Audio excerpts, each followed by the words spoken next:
আমি একবার দাউদকান্দি এক মাহফিলে গেছিলাম। এক ইমাম সাহেব মসজিদের বয়স্ক মানুষ, উনি আমারে জড়ায় ধরে কাঁদছিল, আমার মনে আছে।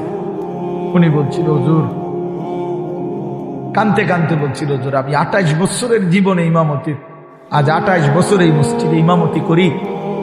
আমার জীবনের কত স্বপ্ন, কত আশা, বাচ্চাদের কত আবদার, বউ বাচ্চার কত চাওয়া পাওয়া, কিছুই পূরণ করতে পারি নাই হুজুর।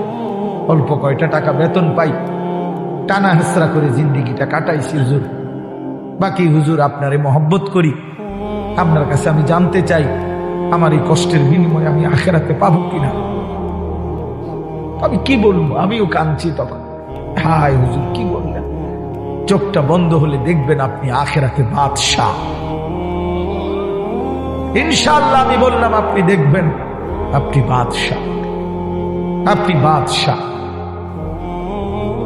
যারা আপনার এই দুনিয়াতে মূল্যায়ন করে নাই, সেদিন তার আফসুস করবে, আফসুস করবে।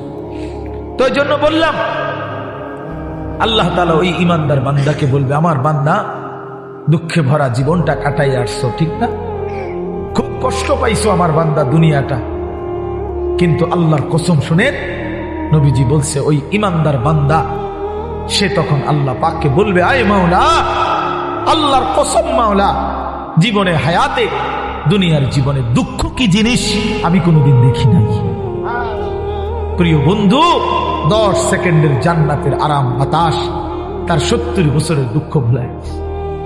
ছেলেরা, বন্ধু, তোমরাও মনে রাখো, বা আমরা 200 কোটি মুসলমানও যদি খোদার কসম রাত দিন যদি আমরা মেহনত করি, দুনিয়া অর্জনের জন্য পরিশ্রম করি, মাথার ঘাম পায়ে ফেলে যদি আমরা দুনিয়ার কর্ম সবাই মিলে করি, দিবানিশি 200 কোটি মুসলমানে মিলে কেউ অলসতা না করে, তারপরেও আল্লাহর কসম, রব্বে কাবার কসম, কাফের বেঈমানদের সমান সমপরিমাণ দুনিয়া আমাদের মিলবে না।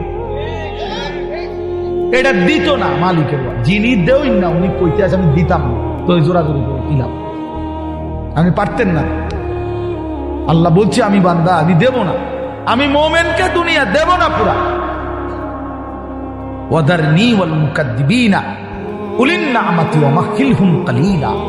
আল্লাহ বলছে, শোনো বান্দা, ইমানদার, এই আমার ইমানদার বান্দা, মিথ্যাবাদী নাফরমানদের জন্য অল্প কিছু সময়ের জন্য দুনিয়াটা ছেড়ে দাও। ওয়াদারনি, আমার ছেড়ে দাও বান্দা, আমি তা করে একটু দুনিয়াটা দেই। ওটা ভাত খাওয়াইতে লইছি, দুটা ভাত খাওয়াইতে দাও। কতদূর বাদগ্রস্ত একটা বিল্ডিং, একটা মোটরসাইকেল, একটা প্রাইভেট কার, কতক্ষণ এই